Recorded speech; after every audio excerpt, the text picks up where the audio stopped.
नमस्कार, स्वागत है आपका डीके न्यूज में। निर्मला सीतारमण फिनेंस मिनिस्टर ने बजट को कर दिया है पास 2023 और 24 का। आइए जानते हैं कुछ इसके बारे में अहम खबरें।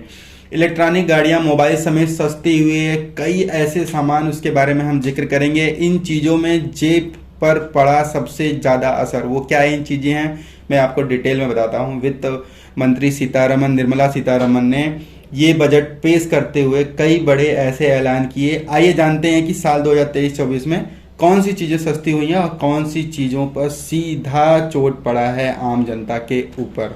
वित्त मंत्री निर्मला सीतारमण ने आज मोदी सरकार के दूसरे कार्यकाल का आखिरी बजट पेश किया है। वित्त मंत्री ने आम बजट पेश करते हुए विभिन्न सेक्टर में टैक्स और इंसेंटिव को लेकर कई बड़े ऐसे ऐलान किए हैं। आइए जानते हैं कि इस तरह के तमाम प्रस्तावों से वित्त वर्ष 2023-24 में कौन सी चीज़ें आपकी जेब पर बोझ बढ़ाएंगी और इनके दामों से आपको राहत मिलने वाली है या फिर नहीं। पहला चीज़ है जो सस्ता हुआ है, पहले हम उसके बारे में बात कर लेते हैं। खिलौने जो हैं, यानी बच्चे जो खेलते हैं अपने बचपन में, उन सब चीज़ों में अभी सरकार ने फैसला लिया है कि वो खिलौने सस्ते होने वाले हैं। खिलौने पर लगने वाले सीमा शुल्क घटकर 13% किया गया, यानी अब खिलौने सस्ते हो जाएंगे। दूसरा चीज है साइकिल। साइकिल एक आम आदमी का एक व्हीकल है, कहीं कुछ भी नहीं होता तो इनिशियल लेवल पे साइकिल लेके चलता है, तो इसके अलावा साइकिल की भी दाम सस्ता किया गया है।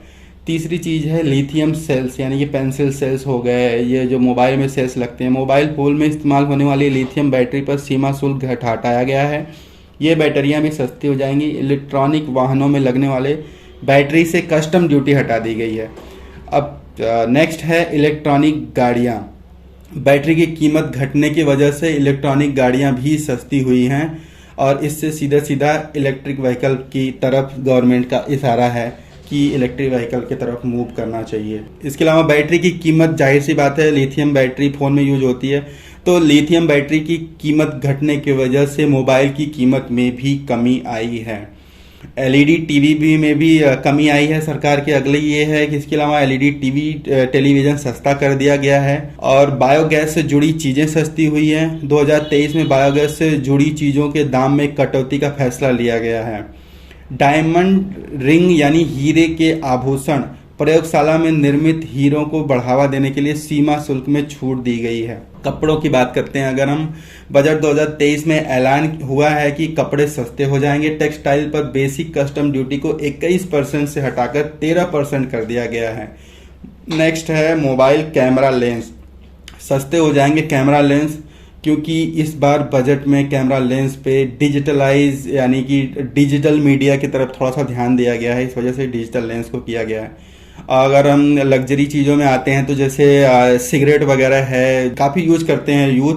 अभी थोड़ा उसको शौक के तौर पर भी कुछ लोग उसको रेगुलर बेसिस पे लेते हैं, तो इस रीजन की वजह से महंगाई के दौर पे इधर कर दिया है सिगरेट को इन्होंने बढ़ावा। सिगरेट पर आपदा संबंधी ड्यूटी को बढ़ाने का फैसला किया गया है। सिगरेट पर आकस्मिकता शुल्क को 16% बढ़ाया गया है। इसके बाद सिगरेट महंगी हो जाएगी।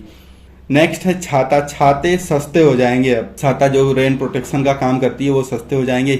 विदेशी किचन जो चिमनी है, किचन इलेक्ट्रिक चिमनी पर सीमा शुल्क 7.5% से बढ़ा के 15% कर दिया गया, यानी अब चिमनी, विदेशी जो चिमनियां हैं वो महंगी हो जाएंगी। प्लेटिनम की बात करें तो प्लेटिनम से बनी इंपोर्टेड ज्वेलरी महंगी हो जाएगी।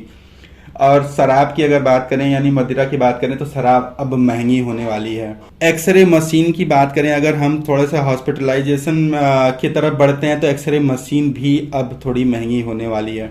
इन सब चीज़ों को महंगा करते करते जो सत्ता में दूसरी पार्टी में हैं उनकी थोड़ी सी कुछ राय आई है। डिम्पल यादव ने बजट को बताया निराशाजनक और कहा चुनाव को ध्यान में रखकर पेश किया गया है। समाजवादी पार्टी की सांसद अखिलेश यादव की पत्नी डिम्पल यादव ने बजट निराशाजनक बताया। उन्होंने कहा कि यह चुनाव को ध्यान में रखकर पेश किया गया बजट है। मध्यम वर्ग को कुछ छूट जरूर दी गई है, लेकिन सरकार ने किसानों को एमएसपी और युवाओं को रोजगार के लिए कुछ नहीं किया। डिम्पल यादव ने कहा कि बजट में किसानों को एमएसपी, रोजगार और युवाओं के बारे में कुछ नहीं कहा गया है। यह आगामी चुनाव को देखते हुए पेश किया गया है। इस बजट में रेलवे को भी अनदेखी की गई है। यह निराशाजनक बजट रहा है।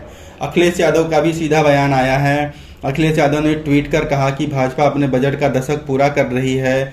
पर जब जनता को पहले कुछ न दिया तो अब क्या देगी। भाजपाई बजट महंगाई व बेरोजगारी को और बढ़ाता है। किसान, मजदूर, युवा, महिला, नौकरी पेशा, व्यापारी वर्ग में इससे आशा नहीं निराशा बढ़ती है, क्योंकि ये चंद बड़े लोगों को ही लाभ पहुंचाने के लिए बनाया गया है।